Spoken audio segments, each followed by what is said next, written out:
வணக்கம். என் பேர் மகேஸ்வரி. வழக்கமா எல்லாரும் நினைக்கிற மாரியே ஒரு கவர்மெண்ட் ஜாப் கிடைச்சா போதும் அப்படின்னு தான் ஸ்டாஃப் செலக்ஷன் எக்ஸாம்லாம் எழுதினேன்.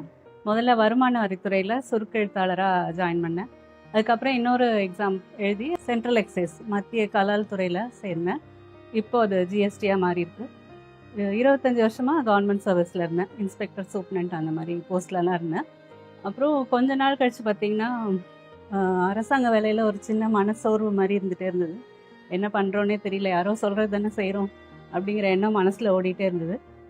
ஒரு 10-15 வருஷமாகவே இயற்கை வாழ்வியல் அது பக்கமாக திரும்பினதுனால நிறைய நமக்கு தொடர்புகளும் இருந்தது. அவங்களுடைய பொருட்கள்லாம் வாங்கி பயன்படுத்தும் போது வாழ்க்கையில் அவ்வளோ நல்ல மாற்றங்கள் தெரிஞ்சுது. அதனால் ஏன் இந்த வேலையை விட்டுட்டு நம்ம வேறு ஏதாவது தொழில் ஆரம்பிக்கலாம் அப்படிங்கிற ஒரு எண்ணத்தில் விருப்ப ஓய்வு கொடுத்து ஒரு 3 வருஷம் முன்னாடி இந்த ஆர்கானிக் பிஸ்னஸ் ஸ்டார்ட் பண்ணோம். முதல்ல உணவுப் பொருட்களுக்கு கொஞ்சம் தயங்கினேன், எப்படி வருமோன்ட்டு.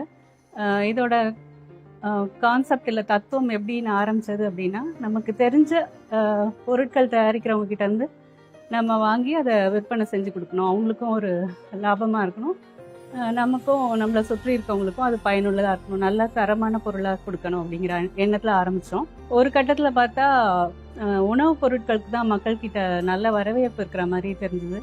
எல்லாருமே உணவுப் பொருள் தரமானதாக இருக்கா, இல்லை வெறும் லேபிளை பார்த்து வாங்கினா போதுமா, சர்டிஃபிகேட் வாங்கினா போதுமா, இந்த மாதிரி குழப்பங்கள் நிறையா இருக்க மாதிரி தெரிஞ்சுது. ஸோ அந்த வேலையை நம்ம ஏன் செய்யக்கூடாது? ஒரு நல்ல தரமான பொருளை முக்கியமாக இயற்கை விவசாயிகள்கிட்டேருந்து நேரடியோ இல்லை ஏற்கனவே அவங்கள விசாரித்து வச்சுருக்கிற ஒரு சில வியாபாரிகள்கிட்டையோ நம்ம ஏன் வாங்கி விற்பனை பண்ணக்கூடாது அப்படின்னு தோணுச்சு. அதனால தான் இந்த மாதிரி எட்டர்னல் பிளிஸ்ங்கிற பேரில் ஒரு கடை ஆரம்பித்தோம். இதுக்கு வந்து பெரிய அளவில் விளம்பரம், ஒரு பிரிண்டட் இது எதுவுமே நாங்கள் செய்யலை.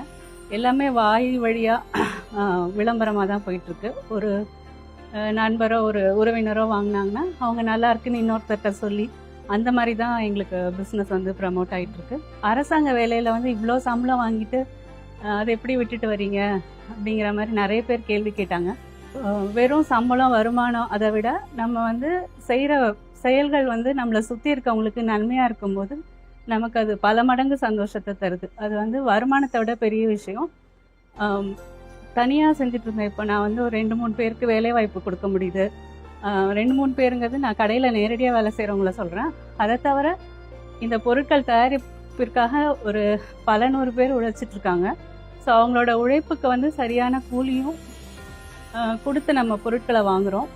அதே மாதிரி விற்பனை செய்யும்போது வாடிக்கையாளர்கிட்டையும் அதை சொல்லி உணர வைக்க முடியுது. எதனால் இந்த பொருள் இந்த வேலைன்னா இவங்களுக்கு இவ்வளோ செலவாகுது, நம்ம அதை கொடுத்து தான் வாங்கணும், அதுதான் வந்து வாழ்க்கையில் அறம் அப்படிங்கிற மாதிரிலாம் புரிய வைக்க முடியுது. ஸோ இது ஒரு பெரிய பயணமாக நான் நினைக்கிறேன்.